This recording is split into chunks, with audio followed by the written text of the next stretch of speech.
नमस्कार दोस्तों, मैं हूं आपके साथ मिस्टर लक्की। और आज मैं जो बात करने जा रहा हूं वो महिला के हेल्थ से जुड़ी हुई बातें हैं, जो कि हर एक महिला को अपने अधिकार को भी जानना चाहिए कि उनको कानून क्या-क्या अधिकार दी है। उसी में से आज की जो बात है वो है प्रेगनेंसी टर्मिनेशन एक्ट 1971 के अंतर्गत कि प्रेगनेंसी किन-किन अवस्था में टर्मिनेट किया जा सकता है।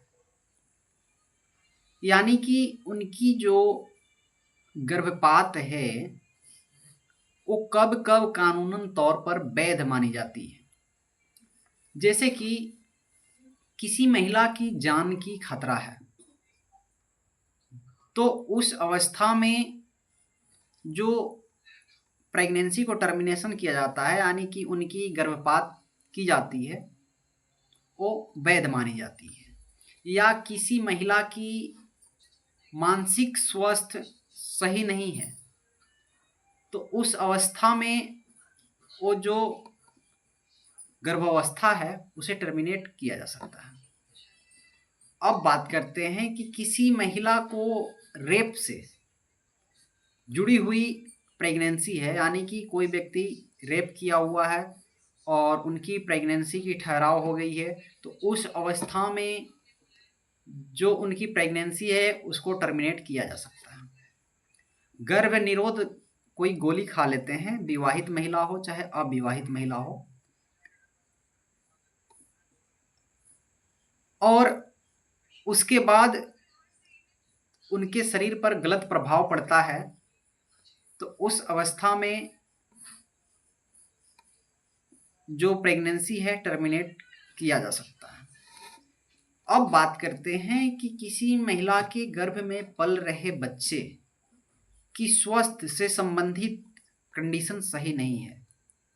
जैसे कि कभी-कभी सुना जाता है कि बच्चे के सर नहीं है, या किसी भी प्रकार से बच्चे की जो स्वस्थ है वो बिगड़ा हुआ रहता है, स्वस्थ बच्चे नहीं रहते हैं गर्भावस्था में, तो उस समय जो प्रेगनेंसी को टर्मिनेट किया जाता है वो प्रेगनेंसी भी कानूनन तौर पर वैध माना जाता है। ये जो मैं बात को बताया, ये सारी चीज़ें हमारी कानून में जो बताया गया है उसमें ये वैध माना गया है।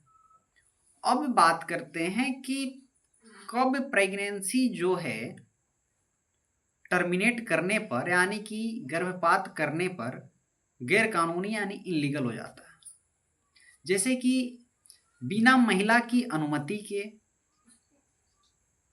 अगर कोई व्यक्ति किसी महिला को जानबूझ करके या बिना महिला के कंसेंट के यानी बिना सहमति के कोई गर्भपात करा देता है, तो कानूनन अपराध बन जाता है, वो क्रिमिनल ऑफेंस बन जाता है, जो कि बीएनएस भारतीय न्याय संहिता 2023 के धारा 89 में बताया गया है कि ये कानूनन अपराध है। इसमें 10 साल या आजीवन कारावास भी हो सकता है। तो ध्यान रहे, किसी भी अपराध को करने से बचें और कानून की जानकारी अवश्य रखें। धन्यवाद।